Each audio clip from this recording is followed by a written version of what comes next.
Welcome to the Proper Property Podcast with Jonny and Luke. Like, I know as soon as the houses go live when I get the right move alerts, I know which agents, before I've even looked at who's listed it, I can tell by the photos because they're awful. Do you reckon I can do Yorkshire? Right, Yorkshire. And on that bombshell, hi, welcome back to the Proper Property Podcast. I'm Jonny, and I'm here today with Sam Cerrone. It is Cerrone, isn't it? It is, yeah, you pronounced it correctly. That's good, well done. Do you know what? Before we started this podcast, I did want to ask you how you pronounce it, but I just went in. It's easier. Yeah, well, thank you for coming. You're welcome. And, well, this is literally just a big chat. We're just going to talk about estate agency, your life now as an EXP agent. Yeah. And yeah, so if you want to quickly, we start off with a little bit of an introduction into yourself, and then we'll dive in. Yep. Where should we start? My introduction of when I started estate agency.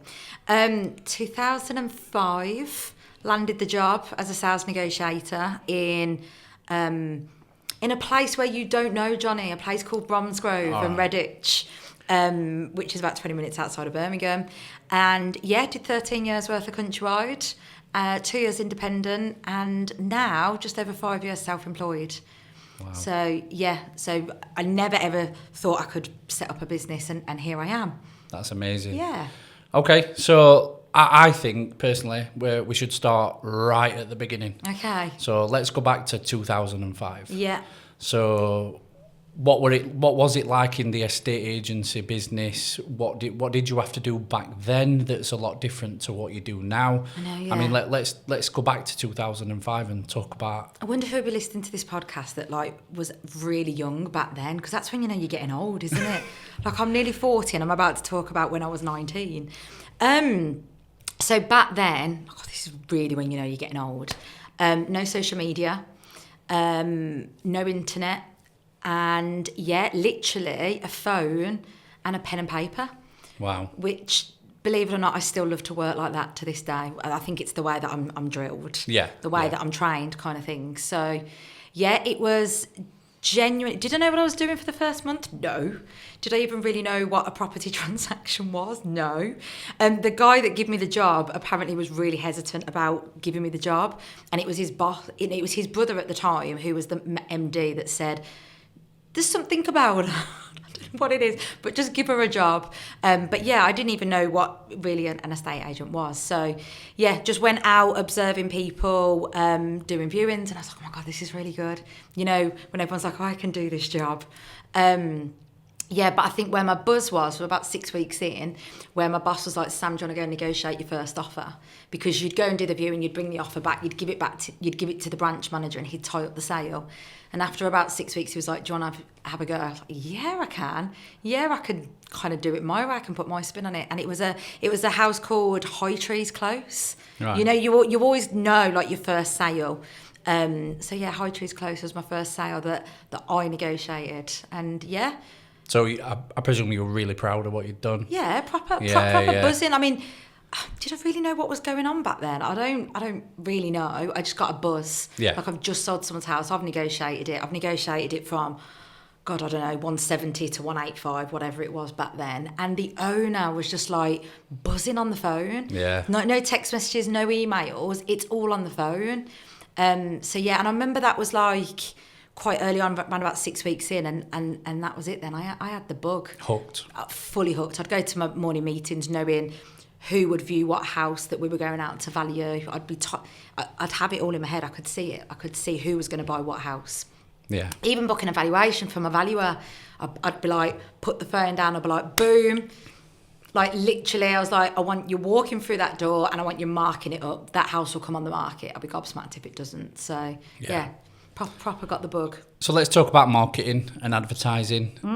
Obviously, back in the day, you were going around measuring houses with tape measures. There were none of these laser measurers and using your phone to do floor plans and things like that. And I still think I've only ever done one floor plan in my life. I get someone else to do that. But yeah. But what I'm getting at is that back then technology wasn't as far forward as what it is now. Obviously, like you say, you were advertising a property in the newspaper. Oh, yeah. People would come in on a Friday morning with, little cutouts from the paper. Oh, wow. Yeah, proper.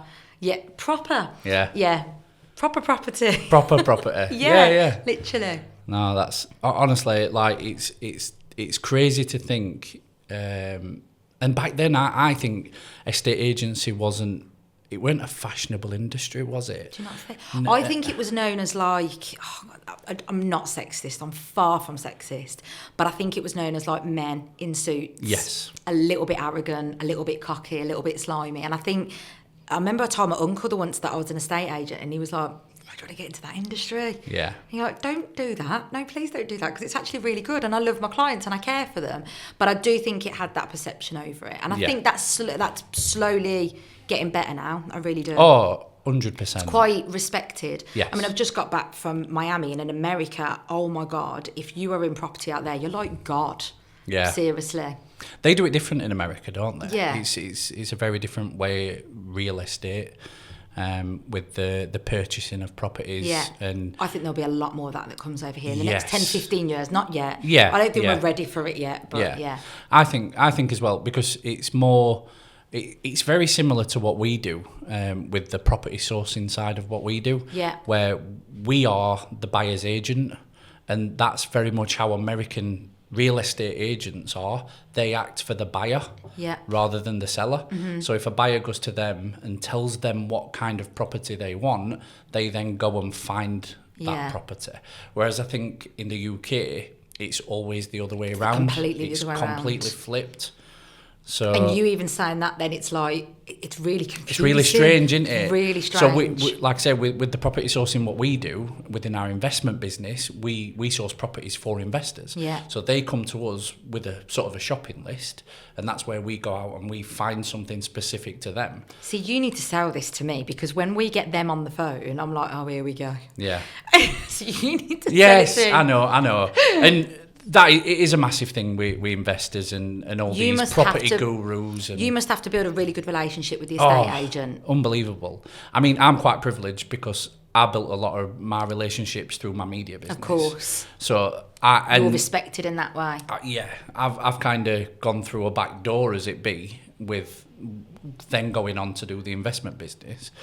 But there's so many of these property gurus trying to sell courses to people, and then they're jumping on to the bandwagon of ring your estate agents, go into your local estate agents and take some buns and cakes and get friendly with them, and it's a load of bullshit. It is. It really is. Any industry, like property especially, it's not about the properties, it's about the people. It is. It's a people business. It is, and I say that to a lot of anyone that I talk to about it, when they always say about, oh my God, the houses that you see must be amazing. I do it for the clients. Yes, exactly. There's a story behind that door. I was with my sales progressor the other night, and she works from home. I pay her good, because I'm sorry, but she's got one of the worst freaking jobs going. And she was saying that she gets like a few comments from her friends, like, oh God, you've got it easy, you work from home Monday to Friday. And she was like, I'm currently dealing with 6 couples that are going through a separation. I'm currently dealing with someone that's selling their house where their husband hung himself in the house, and that's why she's selling. Every conversation I have with her is like ends in tears, and then just throw in the normal dramas of down valuations.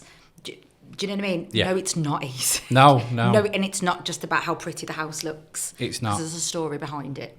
So we get protective over our vendors.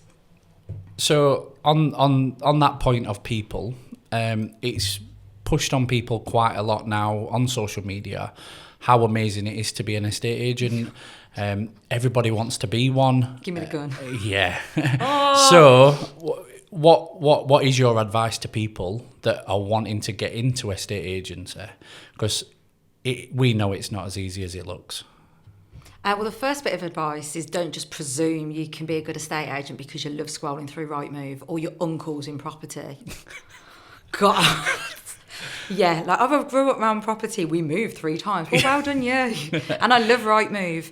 I think if you genuinely want to get into property, I think take the property out of it for a second. I think you've got to love clients. And I think I've got a 17-year-old son at the moment, and he said to me, would you employ my girlfriend?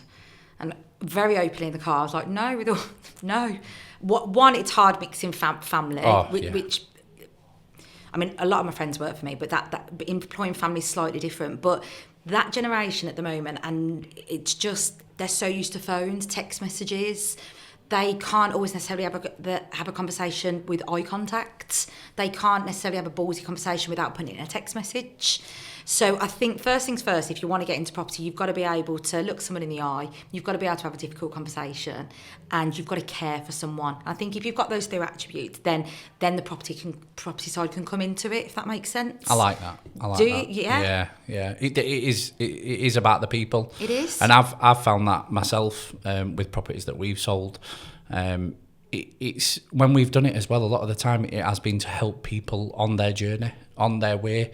Maybe something has gone wrong. Maybe that it is just that they're wanting to improve and have a better house, the dream home. But it's helping them through those steps of, your house isn't worth what you're saying. I know we've spoke about this before. Everybody's a right move keyboard warrior. They're all a mini valuer. Yep. They all know the value of their own home. So there's no point in asking an estate agent who does it for a living. Like our job, day in, day yeah. out. Yeah. And you have to put up with that. You do.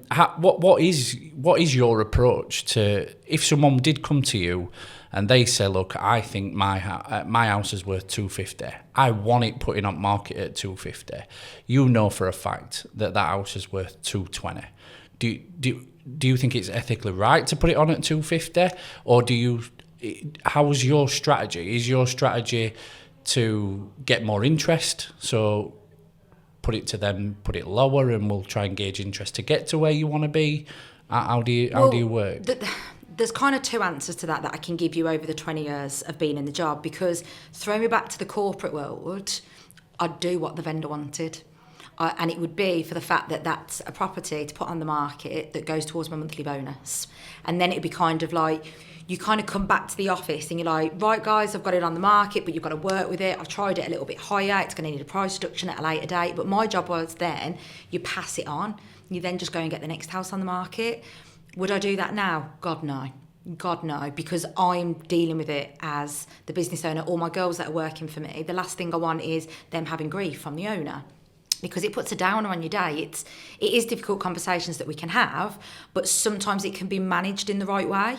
So the first things first, we'll decide on the client, and it's the way they're putting it across. So it's like, for example, if the house is worth 220, Sam, I want it on the market for 250. I ain't budging, I ain't selling if it's 250. Then no, it'll be a professional conversation saying, it's not fair on you, it's not fair on us. It's actually going to devalue the house being sat on the market long, not sold. You're then going to get pissed off with us. We're then going to get pissed off with you. Yeah. Because it is. Yeah, it does. You're then going to go and tell everybody in the pub that, Cerrone Estates had my house on the market, they couldn't freaking sell it. When actually the story is in the background, no mate, we went on the market at your price, but they don't tell people that, do they? So do I put house on overpriced? I will, if there's a plan in place, if I feel comfortable with the client, if I feel like they're willing to work with us, and we've just started putting it in the contract that after 6 weeks as a maximum, it will reduce on a certain date, and we will do it automatically. We'll message them the night before to say, look, we're reducing it tomorrow. I personally think that don't look good. As in reducing a house? Yes. When I see price reductions or price amendments, whatever, a lot of the time I think it's that it's not being valued right to start with. And this is the other thing as well.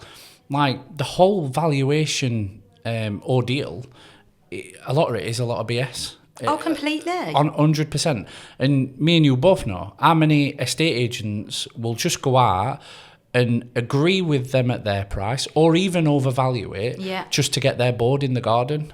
And I see so many estate agents that it's literally their board, and they're all for sale. All for sale. None of them say sold. Yeah. And it's such a pattern that people, for some weird reason, don't understand. But do you look at it as a reduced because as a buyer working for your clients, you think, right, there's an opportunity that I can get it cheaper because they're motivated or they're desperate? I see it as motivated. So that's the way you're looking from at it. my perception, yeah. What I'd say to an owner, because they're always like, does it look bad? It will only show up on Rightmove for a couple of days that it's reduced. So it will say reduced today or reduced yesterday. So somebody might be searching for that house 2-3 days after it's reduced and not even know that it was reduced. And I mean, don't get me wrong, you can go and you do get the odd research person, shall we say, that really goes to town, but some people don't, and it will land. So for example, if they then reduce down to the next bracket, it then goes into a bracket where some people might not have seen it. Yeah. And sometimes we've adjusted the price down to the next bracket, put offers over, still got the desired result, but just by changing the price. Yeah. So yeah, you shouldn't look at it as a negative. No, but it should be managed from the estate agent going in. Yeah, yeah. And I always think to go to the latter side of the valuation and to gauge interest. I always think gauging interest and 100%. Getting people on. I would always go for the lower amount for marketing. Yeah. And I've seen it so many times. As long as the marketing is done right, as long as the media's good, the marketing's good, it's on the platforms, it's being pushed by the agent, as long as all the boxes have been ticked, then I think go for the lower side to get more interest, and then you 9 times out of 10 you will genuinely you're more achieve attracted that. to it at a lower price, aren't you? Yeah. You're more willing to pay more if you know it's an attractive price. We do a lot of build up before the launch on Rightmove, so we do a lot of build up of coming soon on my socials. I've seen that. And so it works incredible because I'll say to the owner, we'll see whether we can do 3-4 viewings. If the interest comes in from socials, we'll go and do like a mini block viewing before it goes live on Rightmove, because then it's, if you view a house and it's not gone on Rightmove, what price would you put forward if it was on for 350 and you don't want anyone else to see it? Yeah. You've got to offer more. So I'll say, look, you've got to put an offer in front of the owner to stop it from going on Rightmove as for sale. Give me a price that will put it on Rightmove as sold. So we can get 10-15 grand more just by advertising it as it's not officially on. Yes. They work incredible. Yes. People really do like that, and that's a lot of things. That's a lot what we do as well. So we say to estate agents that if they want to pass us their off-market deals. Off-market, yeah. People absolutely love that. Yeah. They feel like they're getting a bargain, and everybody loves that. I mean, I'm not a big fan of the below market value, but that's another thing that people seem to like. Again, when we're talking about value is what someone's actually going to pay. Mm-hmm. So again, that's just a load of.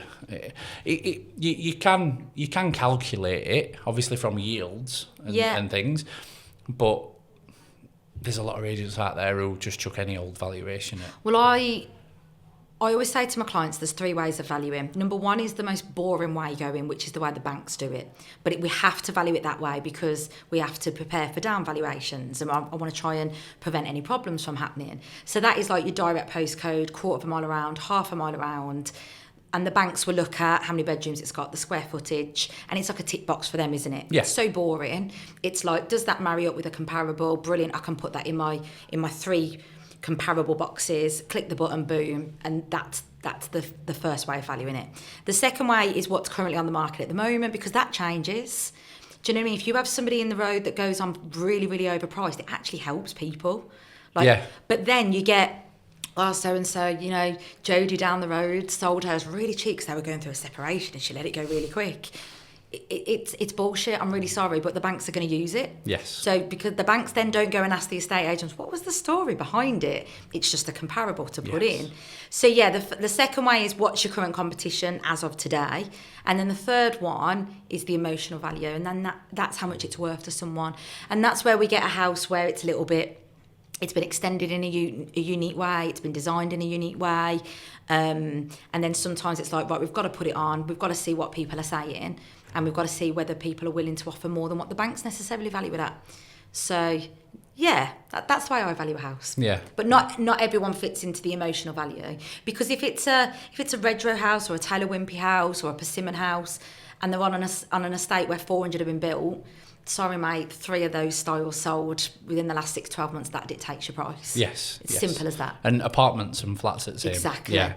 And I say that to people when I'm against personally like investing in apartments and flats from our perspective. I don't like selling them. And I know put in a really I don't know high an fee. agent who likes to sell them either. I hate them. I'll deal with them. They just come with problems. So management companies. That's a nightmare. Nightmare. Yeah. And then the lenders don't like the management companies and all the You've deed got to get variations. The pack. It is a nightmare, and like we said about comparables, it only takes one person in that block to be going through a rough time and sell their flat cheap for that to downvalue your flat, all the rest because it's the exact same flat. Yeah. Do you know what I mean? Whereas on a street, you can have 20 different style properties and they're all valued differently. So yeah, that's for me. Leasehold and flats. I'll deal with them, but we put a higher fee in. Yeah. Well, just like the solicitors do. The solicitors charge more for dealing with the leasehold. They do. Because you're talking minimum 6 months. Yes. And sometimes they'll go on for 9. And that's even before you found that's after you found the buyer. Yeah. I've got one going through at minute. Really? Sold it in February. Still nightmare. Point proven. Absolute nightmare. But yeah, obviously we charge high fees. No, but you've got to. I mean, yes. We very rarely said no to anything. There's a price on doing something, but if it's going to take more of our time, it's going to cost more. Yeah. It's just got to cover. So let's talk about social media. I know you're very big on socials. Honestly, you're an absolute powerhouse on it. I love looking at your socials, watching your little videos. I think you do it absolutely spot on. Yeah. Do you want to do that for camera? Loads of the EXP agents have started taking the piss in a good way, because we've all got our own ways of and how we do videos. Linda, that she's the one with her hat. Exactly, and that's just her. You know her, and she does her little spins at the end. Exactly. Yeah. So I think next year we've joked about we all got to choose somebody to go and impersonate.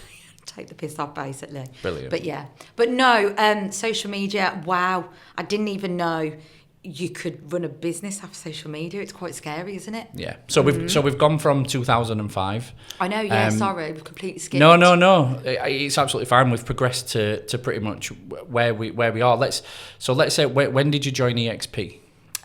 Just after lockdown, so 2020. 2020. July, 1st of July 2020. Okay. And what did that look like, that transition into EXP? I was lucky because when I left Countrywide, I'd had 2 years at an independent. So I'd had kind of like 2 years of sort of learning how to run a business, if that makes sense.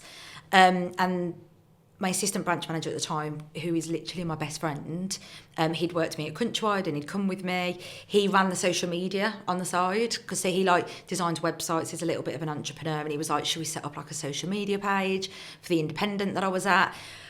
But we'd just put the odd post out and we'd do a few things to just have a bit of fun with it. But it was him that said, you need to go self-employed. And we could set up a social media page and I think we could have a bit of fun with it. And that's kind of how it looked. And I remember him just saying, post everything, be you, be personal, get behind the camera, document anything, and let's just see what happens. And then shit the bed, like nearly 13,000 followers on Instagram. Yeah, man. And I didn't start Instagram until about a year after my business. It started on Facebook. I'm close to getting to 10,000 on Facebook as well. And I started becoming this agent where people are like, long gone are the days you've got to sit in and like promote yourself over the other agents. I started getting phone calls saying, I just want to put my house on the market with you. I want what you're doing with all your other houses. Yeah. I see that a lot from agents that I've worked with as well. That it's your personal brand. Yeah. You're showcasing what you do and how you do it, and it really isn't enough these days to actually do the job. I know people who are a lot better than me. There's a lot of people out there that are a lot better than me. There always is. But they're not consistent on social media. So people don't know that they exist. So I'm doing better than them because I'm consistent. It is. And I'm not amazing, but I'm good. So I feel like I'm good, I'm here. But because I'm consistent, we do well. Whereas there's people that are way better than me and I know them, like... They're just struggling because they don't get the whole social media. They don't want to invest in social media. Oh, God, They don't want to invest in professional photos, videos, things like that. And it makes a massive difference to your personal brand. You'd be amazed as well. So many areas, there's like still agents just not doing videos. Oh, yeah, I know. Not doing professional photography. Like, I know as soon as the houses go live when I get the right move alerts, I know which agents, before I've even looked at who's listed it, I can tell by the photos because they're awful. Yeah. So, it's amazing the amount of people that could slot into somewhere in their area and just outshine other agents just by getting behind a camera. It's quite scary. So while we are on that, joining EXP, I mean, I've seen some really good EXP agents, and I've seen some really bad EXP agents. Okay. So how did you feel with that being your brand? Because I know that it is Sam Cerrone, and you've got your self-employed with Sam. Yeah.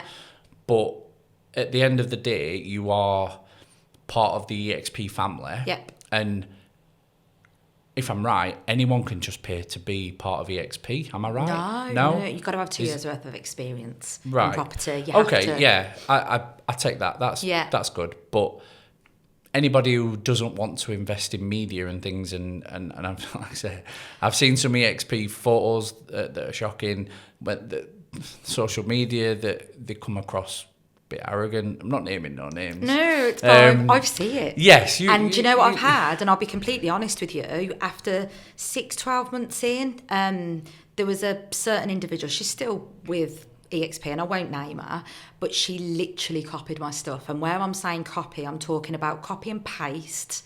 The whole, I know it gets worse, and honestly, after this, I'll show you. Dyed her hair blonde? No, not as bad as that. But basically, every single visual that we did, she would then, within 24 hours, the following day, it would be live on her socials, and it would just be her colours. She'd have copied and pasted. No, you don't understand how frustrating it is when I pay a social media guy to do my visuals, and where I get really angry and quite passionate about it is, I'm really close with my social media guy. So what would happen, and he gets me, I trained him, he was an estate agent. So if I voice note him, we've had this conversation of sort of what I'm like, and I'm like, blah, blah, blah, blah. He understands me, he gets it. And because I trained him, he can then go and make that visual relatable to me. So I'd get out of an appointment and I'd be like, oh, Chris, this happened in this appointment. I don't know, send him a five-minute boring voice note. And then the next thing you know, he'd create a visual from it, and it was incredible. So then for this person then to go and fully copy it, it's like, fuck you. That was my idea from my appointment. That's my client. So anyway, I blocked her and whatever. So yeah, so dramas go on like behind it all, because I think where my argument was, that's not you. Just be authentic to you. Yeah. And don't get me wrong, I'm constantly screenshotting stuff and sending it to my social media guy. But then when he sends me my visual or my reel, it will be completely different, but it will have the same message maybe. So, yeah, trends. Completely. Yeah. Trends are trends, but you've got to make it your own. You've got to make it your own. So that really frustrated me at the beginning, but I've learned to take it as a compliment, and I'll go with it. However, a couple of years in, I started getting a lot of people messaging me saying, Sam, is this your house? Is this yours? Because it had gone live on Rightmove with EXP. And I'm like, no, it's not mine. No, it's not mine. No, this is this agent. And the photos were shit. And I'm like, right, the question then pops into your head, do I leave? Do I do it by myself? Because I can now, I'm doing the figures. However, and this is the one thing that I love about EXP, is they're constantly looking at how to grow, how to better themselves. We had a few really, really good agents leave to go and basically set up their own brand. So they very quickly got on it. And when you hit a certain level, which is you exchange on 80 grand, they take their 30% off that, plus 20 units, you can then brand under your own name. So if you go on Rightmove now, you'll see on Cerrone Estates, there's EXP really right in the right-hand corner, very, very small, but it's Cerrone Estates on Rightmove, and that's what's made me stay with them, and I will stay with them now. Yeah, that's really, does that make sense? Really good. Yeah. Because I needed to get away from, I'm not having people resemble me. Well, this was as well, so going back, so I think it's really important for people to understand how difficult it is to set up an agency on your own. So I think being part of an EXP, or there's others, but we'll just stick to EXP for today, but being part of a sort of franchise type group like that, it benefits you, and it's pay as you go. Exactly. I mean, where can you set up a business and do what you love, how you want, with no one on the phone saying, Sam, you've only sold one house this month, or well done, Sam, you sold 20. There's nothing. It's what you put into it. Yeah, and basically they take the money off you when you bank. Yeah, simple as that. But we talked about it as well, that you can't just be one toe in. You've got to be all in 100%. For it to work. Yeah, and 100%. So I know that when I set my agency up, it flopped and it failed because of how I was splitting myself too many ways. and it just got to focus. You have got to be all in, for it to work. So I just think it's really important that people understand that you can't just think that you can do everything, even though I do. So we'll get onto ADHD in a minute. So yeah, it's people need to understand that it's a lot of work, and being part of a family like EXP does take away that. Honestly, I think it was you get a load of bullshit in I was going to say countrywide, not just countrywide, but like the corporate. Yes. I think now as well, because everything's out there in social media, so you see what everyone else is doing. I didn't have that back then. I was 19, 20, 21 in my own little bubble, and I used to say I'm green blood through and through because Dixon's were green. And you don't see what's out there, but back then there wasn't social media. Now it's in your face. You can't help but think, could I do it by myself? But yeah, remove all the bullshit, in my opinion. Just do it your way, but it's not for everyone. So let's talk about. We'll talk about ADHD.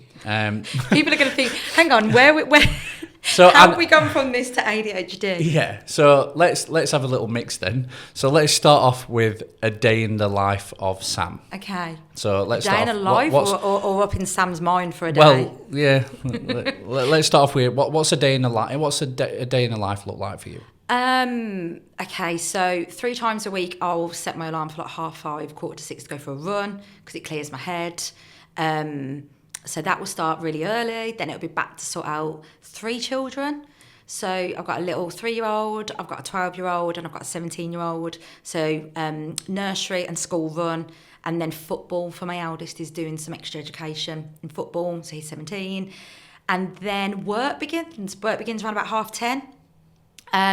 That could be anything from phone calls with potential agents, phone calls with obviously people that want to put their house on the market. I do the majority of the valuations, so backwards, forwards with valuations, comparables, checking WhatsApps constantly because all of our clients have WhatsApp groups. Sometimes I don't know where those 5, 6, 7, 8 hours go. School pick up, throw the kids back at school, jump back on with work, throw in a few coffee shops.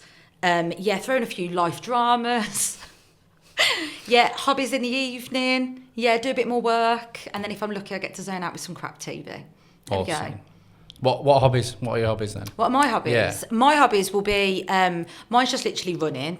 That's sort of what tries to clear my head. But where I say hobbies, like the kids. Yeah. So like boxing, air cadets, football. Like my eldest is 17, but at one point he did football 6 days a week. Wow. Wow. So that would be like sat in the car on a laptop while he's playing football, or sat on the sideline with my phone, with work phone.